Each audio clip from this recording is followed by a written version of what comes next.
The world is mourning the loss of actor Matthew Perry. The 54-year-old Friends star died Saturday night. Many actors who have worked with Perry have released very touching statements honoring his life. The Canadian-born Perry has been open, or had been open, about his struggles with addiction and how they impacted him over the years.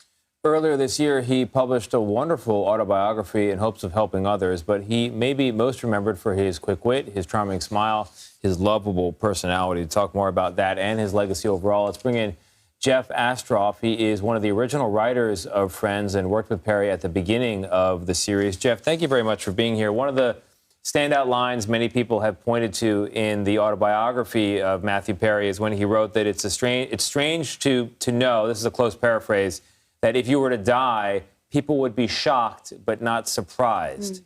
Very sad sentence as well. And we also learned in that memoir that during those early years on Friends, he was drinking heavily. It's a wonder he got through it. I wonder, were you shocked but not surprised having worked with him in those early years? Well, I think I think that's a great way to put it, and leave it to him. He was a wordsmith to put it that way. Yeah, I think that was actually my exact reaction. I mean, I don't think any of us knew. Certainly, I was there in the very beginning. I don't think any of us knew like what he was going through.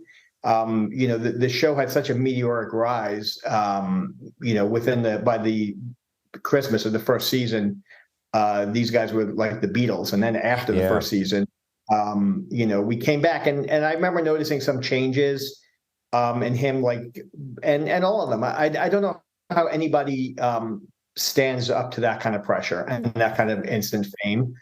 Certainly on set, you wouldn't notice it, but I'm working with Courtney Cox now, and I think people along the way had talked to him. Over that, it was just like they were just heady days for all of us, and the difference between the writers and the actors, of course, was that everybody knows who the actors are, and I remember speaking to them, and David Schwimmer saying that like people would grab them and go Ross, come here, I want to take a picture, and I know that was, even though that seems like wow, that would be anybody's dream, especially for like a young guy.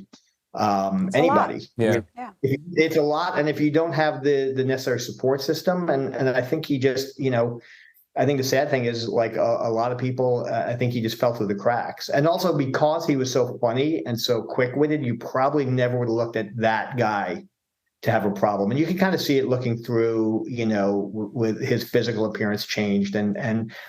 But I think you see what you want to see, and everybody saw him as their funniest friend.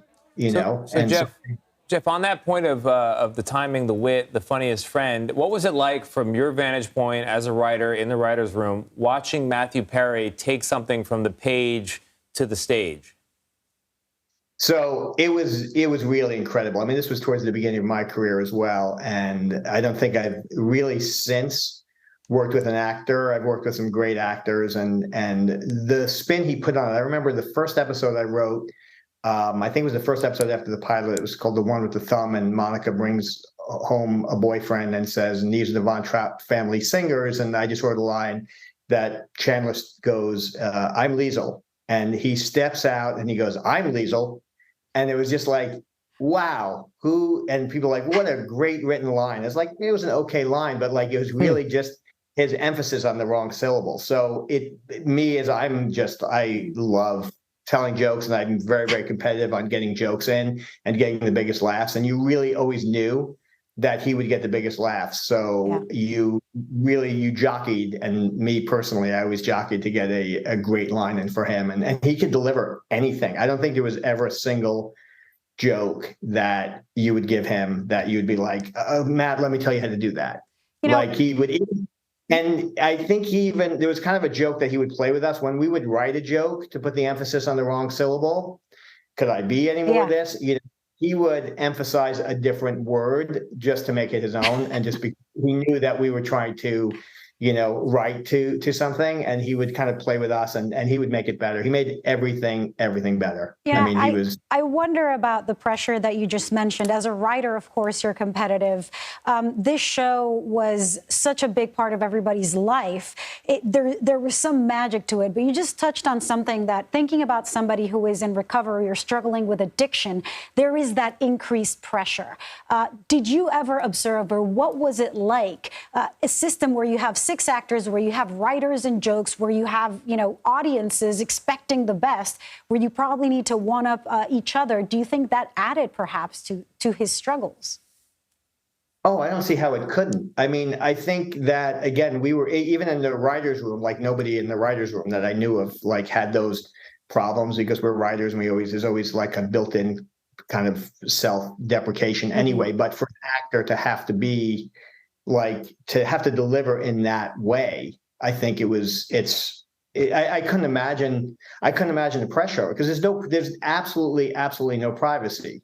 Yeah. And again, I think that, he's the funny guy, and he's going to deliver. And, an interesting thing is I was thinking a lot about it. I was like, what could I possibly offer to this conversation? I wasn't close to him, but I was an observer, and he delivered. I think the line I'm most famous for writing, I wrote for him, and he delivered it. And that was, a gift for me. I just want one other insight I could say about Matthew, and I've noticed this before, is that I think that he wanted to be taken as a serious actor also. And it was pretty quick that, because he always got the one-liners, and he always got the zingers. And I remember an episode we wrote, the one where Mr. Heckles dies, I think it was, and he got to kind of talk about his own mortality and his own about living alone and dying alone, and with the upstairs neighbor, Larry Hankin, and who was like a cat person and filled with newspapers, and the character was wondering,